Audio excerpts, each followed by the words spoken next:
So today's talk is a bit more lay of the land, high level, based on what generally has been happening broadly in the community and how we are perceiving that within our group and what we are adding on top of that.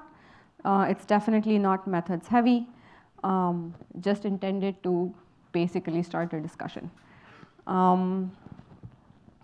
So let me get started. That's why I'm calling it Are We There Yet? A Desiderata of Foundation Models in Healthcare. Most of this is clinical healthcare. I am not going to talk much beyond that, of course, and then I'm also going to touch only a little bit with multimodal foundation models. I'm going to stick largely to language-based as well as tabular data because that is some of the focus in my group right now. We are working on multimodal data, but that's a little bit in the future. Okay, so just to ground our thinking, the way artificial intelligence has progressed all the way from the 1950s to now kind of has different stages of how we've been looking at consolidating expert knowledge into a system that provides some sort of intelligence versus how much we rely on data. And this goes back not only to broader applications, but also within health. As of 1945, there were expert systems for diagnosis, so on and so forth, that were entirely symbolic methods. A lot of human knowledge incorporated into the development of the system, very little data and pattern recognition. Towards the 1980s, this shifted a little bit where we were relying more and more on statistical techniques and pattern recognition and probabilistic modeling. Over 2000s, compute scaled, data scaled, and we started to use more modular, generic models as a way to recognize patterns within the data. Very little expert knowledge incorporated in those systems. And as of now, we've basically scaled that paradigm all the way to let's just train on as much data as possible with specific, even sort of mode collapse on the architecture, on the inductive biases that we train on, and then with very little sort of domain knowledge. All of it is in implicit priors in the pre-training data or the training data, and then let's go from there. That's the current paradigm. And so we are going to only focus on this shift going from the 2000s to now, which is even in the starting late 2000s for a full decade, what we used to do was train discriminative models, take one particular related task or a couple of related tasks, one data set, train a machine learning model, deep learning model, typically, which essentially relies on extracting representations that help us solve a particular prediction task well. Not a lot of domain knowledge incorporated in that process, except some pre-processing. And then we solve a couple of related tasks. Now, of course, as I already talked about on Tuesday, we are in this paradigm shift where we are going to scale the amount of data, take a couple of specific kinds of inductive biases, and pre-train to solve very simple tasks. If you're talking about natural language, then you do masked language modeling, next token prediction, and so on and so forth. And then you take small amounts of data on a large number of diverse tasks to fine-tune these large pre-trained models to address a range of tasks. And so we think that that is the path to incorporating better intelligence capabilities like deeper reasoning and so on and so forth. So if we think about healthcare, we are essentially starting to look at some applications where these kinds of models have already made their way to addressing certain tasks. And there are certain things that are aspirational, things that we might want. So this list is by no means comprehensive. It is something that is just either a summary of what's happening or what we might actually want without being exhaustive. So the simplest thing is automating certain clinical workflows, because That is where the intelligence capabilities are not significantly high. There's definitely a bar on how good we want these systems to be. But this is where most of the progress has happened, going from the pre-training paradigm to actual deployment in practice. And in fact, AI scribes are now being evaluated across multiple healthcare systems. Discharge note summarization, in-basket messaging, all of these are basically tasks that are clinically burdensome but could be automated with these kinds of methods. And a lot of evaluation on how these methods are actually working is happening. On top of that, a higher level capability is some level of clinical reasoning that we might want, some sort of differential diagnosis, prognosis, planning around treatment efficacy, and things like that. That requires a slightly higher level of reasoning. And finally, we would want to actually learn from what's working and what's not. We had a talk yesterday about scientific discovery. Something similar about knowledge discovery can happen within the healthcare system, where you actually build on insights and feedback about what's working and improve these systems. That requires good hypothesis generation and good experiment design to actually enable us to validate these things. So some of these capabilities, especially on the top, require distilling and synthesizing knowledge. Some require actual probabilistic and causal reasoning to even estimate treatment efficacy and to plan this around maximizing some sort of utility. This is what we might actually need. And what is the shift is that we are starting to think of these as models that don't just provide some sort of simulation capability, but something more than that, something that will aid the hypothesis generation, something that will aid the reasoning process. And that is the shift that we are asking of these foundation models beyond what we were expecting them to do, which is large-scale data munging and generating some insights.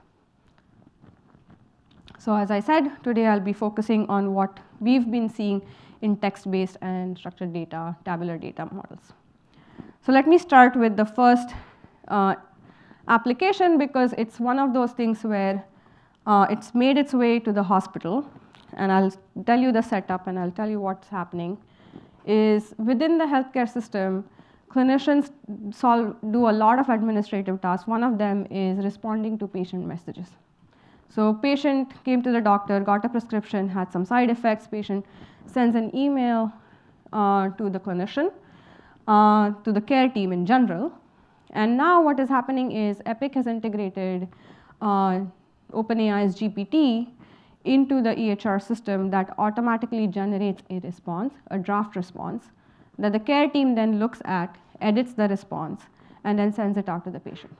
And this has been rolled out at multiple healthcare institutions at Columbia at the enterprise level. The promise of this task is that it should reduce clinician burden, because this is something clinicians spend a lot of time on, and it takes time beyond their actual caregiving time. In fact, they sit down and do this in the evenings after they're done with all the day's work. So there's even a term for it called pajama time, because that's how much it takes out of the clinician. So the promise was this would reduce clinician burden.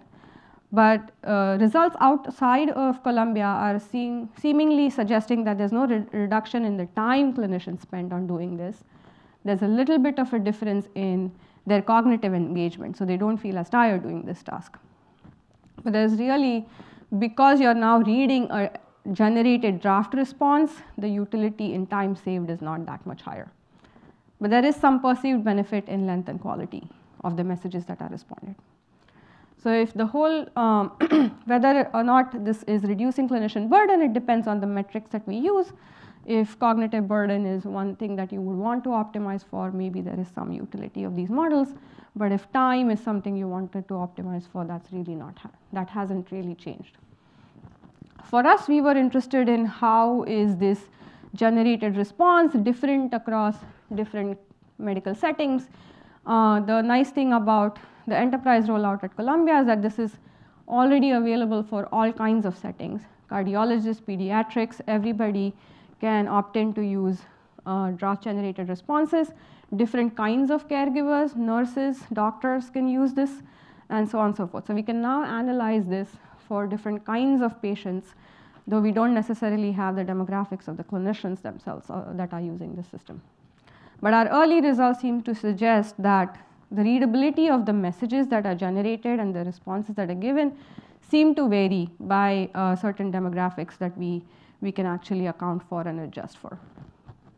And the messages tend to be more readable for male patients. All this essentially implies is we need to account for certain other things that we don't necessarily have access to. For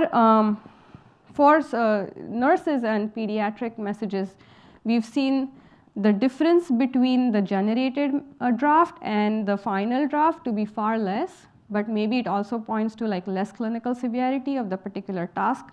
And so you can just edit it very little, and the nurses find that extremely useful, and people are adopting it at quite significant rates. But there are differences by patient race and patient sex in how how this varies at all. So there is some utility that's happening. I think other people are looking at summarization as well as scribing evaluations. I'm not going to get into that. But it's not that the tool is like massively changed how care is done. It's just a slightly different practice that clinicians are adopting to and potentially finding utility in. But the more interesting thing is we want higher level capabilities like clinical reasoning. And so if we start with things like clinical reasoning and diagnostic reasoning, there's a little bit of variability in what's happening with, let's say, text-based models. So starting with large language models for diagnosis and clinical reasoning, it does look like, as Ahmed was mentioning, most of the evaluations have so far relied on licensing exams or standard vignette-based benchmarks. All of those seem to suggest that large language models do show very good reasoning capabilities. However, when you ground it into a specific diagnostic task given specific patient context, that is not necessarily true. So even with RCTs that look at human AI collaboration with LLMs, with vignette-based evaluations, there does seem to be a benefit as long as it's collaborative, as long as it's not just the human or just the machine learning model or the LLM, as long as it's either AI first LLM that the clinician sees, or the clinician makes their reasoning based on a vignette and then gets to see what the LLM's diagnosis was and then combines that evidence to come up with a final diagnosis. That seems to also work very well. But in the ICU setting for MIG-4 patients, this study as of July 2024 suggests that LLMs are not really that accurate as far as all pathologies in the ICU are concerned. LLMs are not very good with adhering to treatment plans or interpreting lab results all that well. So there is still a long ways to go from licensing benchmarks into something that is very patient context specific that requires multi-step reasoning in a concrete manner.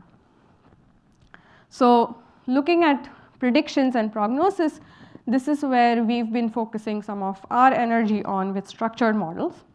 And that is something I talked to you about a little bit on Tuesday. So I'm going to go over this a little bit faster.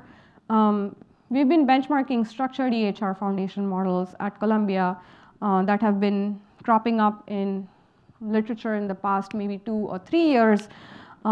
Most of this is, think of it as language models, but on clinical diagnosis codes, medication codes, procedure codes, lab codes. However, we augment them a little bit to model irregular temporality and, of course, numerical values. And these benchmarks, these are standard models, GPT, BERT, Llama, Mamba. All of these are standard models that have been co-opted for electronic health record data with its own sort of design choices around how you might want to tokenize the data, how you might want to represent different data sources, how you might want to change your pre-training losses. You can use masked language modeling and next token prediction, but you can also use survival-based losses, which is done by one of the models, Motor, which is a time to event loss. And that, of course, is currently state of the art. I'm going to skip this. Motor is a little bit unique, just so you know, not necessarily exactly like how LLMs are, but the details of it are less important for now in the benchmarking process, except that it actually does survival modeling on the as a pre-training task. Okay, so Columbia EHR data is pretty distinct in that it is a fairly diverse population, the Washington Heights population in New York City. We have 5.3 million patients that we are going to pre-train these models on, and then we are going to evaluate some downstream tasks. It's a hospital that also provides specialty care. And also, as you can see, there is, we are just showing a small comparison with Stanford's data because the hope was to evaluate generalizability between Stanford and UMC. And of course, there's a distribution shift in terms of the procedure codes, condition codes, medications, and labs.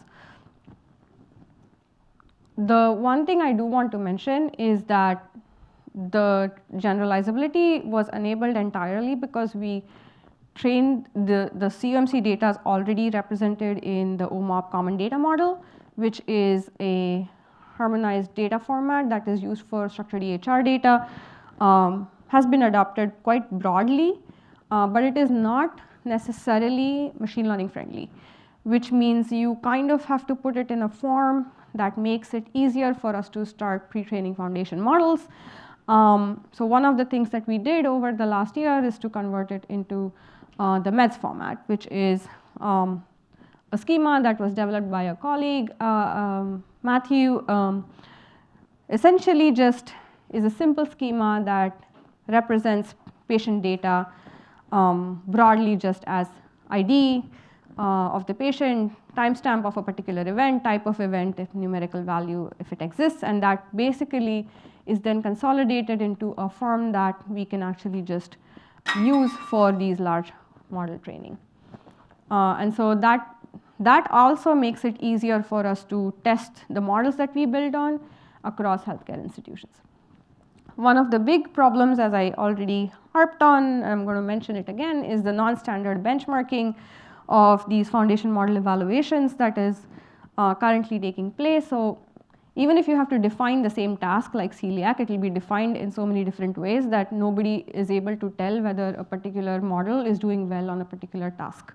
And that is important if we actually want to see genuine engineering progress of where these foundation models are actually benefiting us. And these have been very significant, the ImageNet benchmarks and so on and so forth, at us being able to say that this task is now solved. So something equivalent has been missing in healthcare machine learning, and so that has been changing. The community has been contributing diverse but very specific tasks. We designed 14 of them. These are still binary prediction tasks. None of these do, say, causal effect estimation or treatment efficacy or anything else you might want out of a actual reasoning model, but this is a starting point. And so if you have thoughts on what you might want a prediction task done for, or time to event predictions for, or even drug response or effect estimation, contributing these tasks will significantly help this endeavor. So the task definitions were designed to have some clinical utility. So we talked to a bunch of clinical collaborators.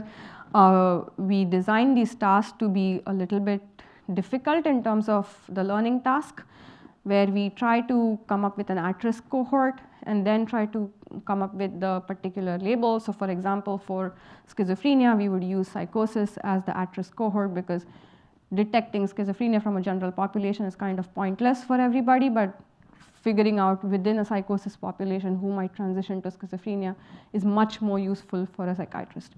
So this is true for all of these tasks, so which makes the task harder, but hopefully much more useful. And as you can see, broadly, these tasks also span a range of prevalences, and the performance is actually Not very good at low prevalences compared to these best baseline, which is hand engineered features with like basically XGBoost models. And as the prevalence improves, you can see a little bit more of a benefit of using these foundation models with this pre-training and linear probing, downstream fine-tuning.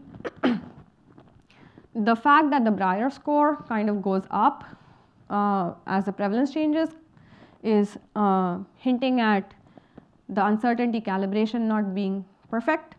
That's also problematic if you want to do downstream reasoning that is reliable and you want to rely on the risk scores that are coming out of the model. The good thing is that the models are less sensitive to temporal irregularity patterns in the patients, and I think that's kind of advantageous. But if you start to dig into the very low prevalence tasks like AMI, leukemia, celiac, hypertension, hypertension is not low prevalence, but the others are. The performance is kind of all over the place for the subgroups, and that's actually problematic. It's hard to tell what is working across these models and what is not. And so these kinds of tasks can actually be very, very useful in trying to get to the bottom of where is the progress happening. Overall, we do see if the prevalence is reasonable enough, there is benefit of using some sort of foundation model because it at least is a way to get rid of the hand engineering effort and training massive models, but for particular task. The transportation or like generalizability from Stanford is pretty low, and that is kind of expected in a structured data format where there's this massive distribution shift. You don't even get zero-shot capabilities at that point, but beyond that, the representation itself is representative of coding practice differences, patient population differences, and a whole range of things that we cannot just easily account for. But the harmonization can take us a little bit closer to getting zero-shot capabilities at least. So that's where we are with structured foundation models. And people have been trying other representations for EHR data, obviously. One of the things that people have tried is let's take text descriptions of the code that come with the dictionary or the schema itself, and then use it to come up with representations by throwing them in some pre-trained text-based model like Clinical BERT, PubMed, or what have you, and then take those representations and learn your models. That tends to not be super effective. We tried this in Columbia data. Our experience wasn't particularly great, but text serialization itself, like directly taking your data, serializing the entire record, and putting it into an open LLM, does seem to have some reasonable performance, at least in terms of the UROC being comparable. But obviously, what we actually want is to not stop at performance. We would actually want better reasoning capabilities, which means at the baseline, we would want better uncertainty quantification. And that's something we've been focusing on a lot, on whether these models offer anything beyond just performance. And so what you would want is the model to have the capacity to basically calibrate its own beliefs as it sees more data points. And it should not be underconfident, it should not be overconfident about any particular data point. That's basically what we want. And the second thing we want is the ability for these models to be able to decompose epistemic uncertainty and aleatoric uncertainty. Epistemic uncertainty is something that we can reduce by collecting data. Aleatoric uncertainty is just baseline noise and stochasticity in the data generating mechanism, which is not reducible. But if the models cannot disentangle the two, even data collection will not be optimized and informative. So one of the things that we've been looking at is what is the deal with adaptivity for Bayesian deep learning. And the experience has not been great in that the 2000s era models or the Bayesian deep learning models don't show very good adaptivity out of distribution in terms of their ability to quantify uncertainty. And on the top, basically, this is data on EICU patients. There are two types of cluster or of patients. You're training on one cluster, and then you're looking at out of distribution performance on the other cluster. And you're looking at how the models might adapt if you started to see data from the other cluster. Turns out across quite a few models, these are all in the realm of Bayesian deep learning, the models don't seem to generally calibrate their uncertainty very well. Even after seeing the data, and then if it's insufficient amount of data, they just don't adapt very quickly. What we then started to look at, can we get something out of these large language models? And so we started to look at text serialization as a representation, and then let's say you want to solve a task in EICU or MIMIC to predict patient mortality. You serialize the data, which is a row of any data set, and with its values, and ask the question, which is a prediction task, and then look at the risk of mortality. You sample this again and again and get an estimate of the risk score. And then you look at the uncertainty calibration. That actually tends to be quite good compared to, say, using a variational autoencoder or a Gaussian process. Gaussian process is basically comparable with the language model, but Gaussian processes don't scale, so you might as well get something for free from these language models. And that's actually happening, which is nice, which then means that we can actually integrate complex things on top of this kind of a method that can do better uncertainty quantification. There's work in now trying to understand uncertainty quantification in tabular foundation models. Some sort of inductive biases known as prior fitted networks or transformer neural processes that basically rely on large-scale synthetic pre-training as a way to incorporate implicit priors. And those implicit priors can actually help you do better inference, probabilistic inference on the data samples that you do see. And this has been leveraged not just for predictive inference, but also causal effect estimation. And so the way these models work is you're essentially going to train on a sequence of XY pairs instead of showing this single sample. And then you are letting the model, the query points in an attention model index on past points in the sequence that are in the training data. There are some issues with respect to like just baseline taking these kinds of methods and applying them to any kind of data in terms of doing accurate inference, but they do seem to do something reasonable in terms of the uncertainty calibration. Though they are not perfectly accurate, this is our result from looking at uncertainty calibration of being able to predict a whole bunch of covariates all jointly with these kinds of models on CUMC data. Again, comparison with GP suggests good calibration, better than variational autoencoders. And I think that gives me a little bit more confidence in being able to use these kinds of models for more complex downstream reasoning. So what's happening in the space of actually doing causal effect estimation with these kinds of foundation models? There's a lot of work that's happening. Everything conclusively seems to suggest there are some capabilities, but they are not yet robust. Everything is finicky and fragile. That has happened. People have tested this for both discovering causal relationships as well as for estimating treatment effects. And universally, it does seem like there is still some work to be done in the area. In the space of tabular foundation models, the prior fitted networks that I just mentioned has been co-opted to do better sort of causal effect estimation. This has happened in like simultaneously. A couple of groups have come up with this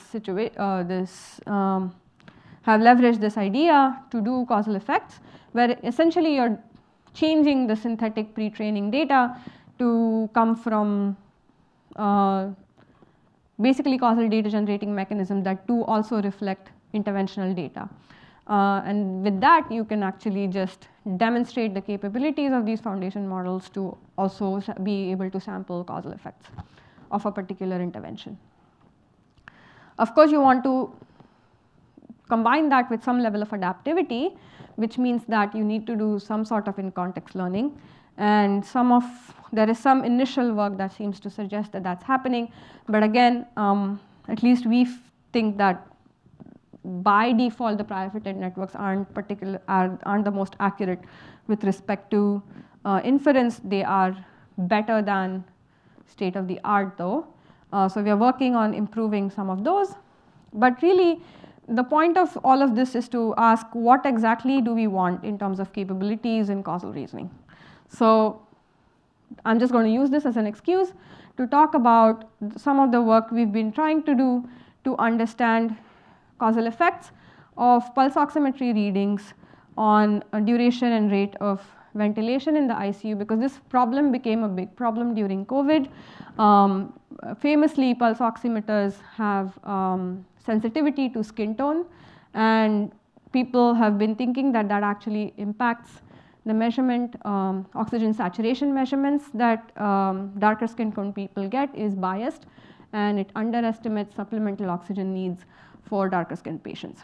And so we weren't sure how much of this actually impacts anything in the ICU, but there has been a lot of work suggesting that there might be some impact. So to do, this is a complex causal reasoning problem and actually requires a lot more than standard causal inference methods. And so we've been looking at developing path-specific analysis to do this. And so at the basic level, what we are looking at is the effect of race on rate and duration of ventilation, where Z are basically pre-treatment confounders, baseline patient covariates. W and V are all ICU covariates that you obtain as a measurement whenever the patient is in the ICU. And Y is the first time they are ventilated. We want to understand differences in rates of ventilation between white and black patients, because that's like the biggest skin tone difference you can take. And the idea is, if you wanted to isolate the effect through pulse oximetry, then you want to isolate the effect through certain paths. So V is the pulse oximetry discrepancy, which is the measurement that you get from the pulse oximeter, and the measurement that you get that is more accurate from arterial blood gas measurements. That is an invasive measurement that is much more accurate. And so if there is a discrepancy in the actual measurement and the pulse oximeter measurement, you want to see how much that impacts the outcome. W is like all the other covariates. There are many things happening in the ICU. You want to capture as much information as possible. So the kind of causal effect you want is literally a path-specific effect, which is this green edge. And you want to be able to isolate all of these other paths and focus on that one path. And that is the only path that we care about. But what actually has happened is a conflation of all of these paths that results in biased understanding of what the effect even is. And so we are going to look at this in two data sets, MIMIC and EICU. And as you can see, there's already an imbalance in the representation of the populations. Far fewer black patients in the data. The rates of ventilation are already different, but this is not sufficient to call something as an actual decision-making discrepancy. And so what we are going to, I'm not even going to go through the methods, but we developed some estimators for actually isolating this green causal effect. And then we are going to basically just contextualize all of these effects. So when we say something like direct effect, the direct effect is just the direct effect going through this edge, which is the effect of race on the outcome. Okay. The effect through Z is called the spurious effect. The effect through V will be called the VDE, as we are going to call it. If we call something NIE, or the natural indirect effect, it combines the effect through W, which is this path, and this path, along with the effect through V. And so that's actually conflates a lot of intermediate effects. And if you look at all the other ways of measuring this causal effect, you can see that there's a lot of discrepancy. This is relative differences in the rates of ventilation between white and black patients. And so higher means larger discrepancy, lower means lower discrepancy. And as you can see, if you isolate the effect is not that much, which means even though there is a measurement difference, it doesn't really impact the rates of ventilation downstream if you account for all these other factors. There is some difference in duration of ventilation, for example, in a larger ICU data set, but that is still relatively small than what people have been reporting in the past. And so this is the level of like isolation of causal effect that is required of us in order to make reliable inference But we are nowhere near that with respect to these kinds of tabular foundation models. And so that's where we want to get to like an even higher level capability of what it means to do this level of hypothesis generation and then experiment design. And to do that, I think we are still starting to scratch the surface of how do we tie, if we can do good uncertainty quantification, how do we tie it to downstream planning? The first thing is you want to at least be able to generate good systematic reviews and do better hypothesis generation. And that is like our standard of evidence that we rely on. It is the lowest standard of evidence is case studies. The highest is some sort of systematic review of RCTs or cohort studies or case control studies. At the very least, we want that evidence generation to be reliable. The question is, are LLMs good at doing this? Some initial benchmarking that other folks have done seems to suggest that that's not necessarily the case. They created a benchmark using Cochrane reviews, and then they tested many large language models on this particular task. It does look like even if the models that are capable of so-called some sort of deep reasoning are not necessarily better at providing systematic reviews, even if they are larger, they are not necessarily yielding better improvements. And if you use some sort of knowledge-based fine-tuning, that can actually deteriorate the performance of these models. And the models tend to show less skepticism for lower quality evidence. That can be actually quite dangerous. So in terms of just hypothesis generation or systematic review itself, some sort of meta-analysis, the models still need to go a little bit farther in terms of their capabilities. And it does seem like it depends on whether the task is summarization heavy or retrieval heavy versus actually reasoning heavy. So with that, then how can we take a step ahead and go towards experiment design? I don't think I have time to cover this in detail, but the idea is you want to at least help the models understand what they need to ask for as information in order to have some adaptive reasoning capabilities. So the first thing is, can we help them adapt to collect some data? This data, the models are going to be uncertain. Hopefully, if the uncertainty is calibrated on points that are out of distribution or points that they haven't seen before, and then that is what they need to use. The uncertainty itself is what they need to leverage in order to plan how to do reasoning by collecting data over and over.